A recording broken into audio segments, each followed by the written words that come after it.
भारत के सबसे बड़े कॉर्पोरेट घोटालों में गिने जाने वाले सत्यम स्कैम की कहानी सिर्फ एक डॉक्यूमेंट्री भर नहीं है, बल्कि करोड़ अरबों की धोखाधड़ी और आईटी इंडस्ट्री की साख से जुड़ा हुआ पूरा का पूरा घटनाक्रम है। साल 2000 के दशक के मध्य में सत्यम कंप्यूटर सर्विसेज भारत की टॉप आईटी कंपनीज में गिनी जाती थी। कंपनी के 60 से ज्यादा देशों में क्लाइंट्स थे, करीब 53,000 कर्मचारी काम कर रहे थे और ये टाटा कंसल्टेंसी और इन्फोसिस जैसी दिग्गज कंपनियों के बराबर खड़ी मानी जाती थी। शेयर बाजार में सत्यम को ब्लू चिप आईटी स्टॉक कहा जाता था।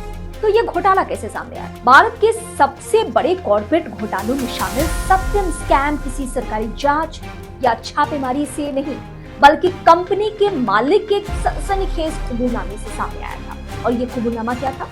जनवरी 2009 की एक सुबह बाराजू रामलिंगा राजू, जो सत्यम कंप्यूटर सर्विसेज के संस्थापक और चेयरपर्सन थे, उन्होंने कंपनी के बोर्ड, शेयर बाजार, नियामकों और निवेशकों को एक चिट्ठी भेजी।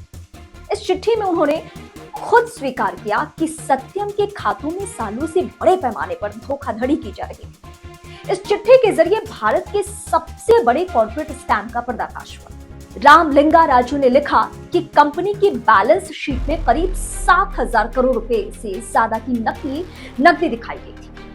मुनाफा और रेवेन्यू लगातार बढ़ा चढ़ाकर पेश किए जाते रहे, जबकि हकीकत में कंपनी के बैंक खातों में उतना पैसा था ही नहीं। इतना ही नहीं, करीब 13,000 ऐसे कर्मचारी कंपनी की लिस्ट में दिखाए गए जो असल में मौजूद नहीं थे। इन फर्जी कर्मचारियों की सैलरी के नाम पर पैसा निकालकर उसे इधर उधर घुमाया जाता रहा। ये घोटाला अचानक नहीं हुआ।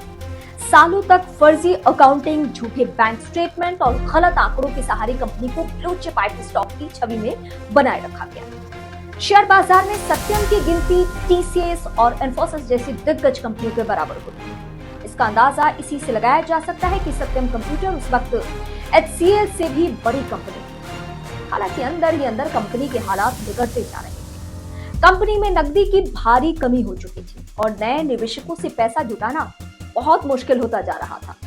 दिसंबर 2008 में मामला तब और बिगड़ा जब सत्यम ने माइतास इंफ्रास्ट्रक्चर और माइतास प्रॉपर्टीज को खरीदने का ऐलान कर दिया। ये दोनों कंपनियां रामलिंगा राजू के बेटों से जुड़ी हुई थी। आरोप ये लगाए गए कि सत्यम के पैसों को इन कंपनियों में डाइवर्ट कर घाटे और नकदी की कमी छिपाने की कोशिश की जा रही थी। निवेशकों और बाजार ने सौदे का कड़ा विरोध किया, जिसके बाद डील पूरी तरीके से रद्द करनी पड़ी।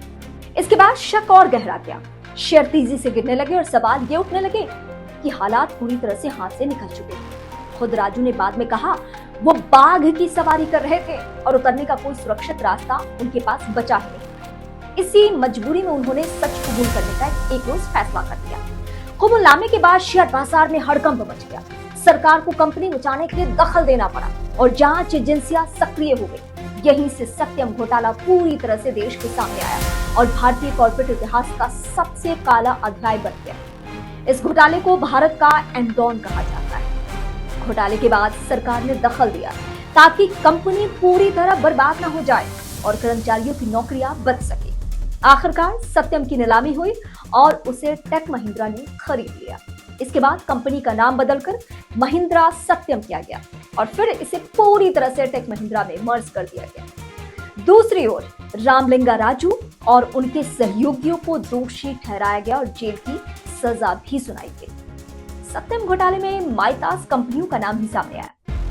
माइतास दरअसल सत्यम को उल्टा लिखने से बना हुआ नाम था और ये कंपनियां राजू के बेटों से जुड़ी थी। आरोप था कि सत्यम के पैसों को माइतास इंफ्रास्ट्रक्चर और रियल एस्टेट प्रोजेक्ट्स में डाइवर्ट करने की कोशिश की गई।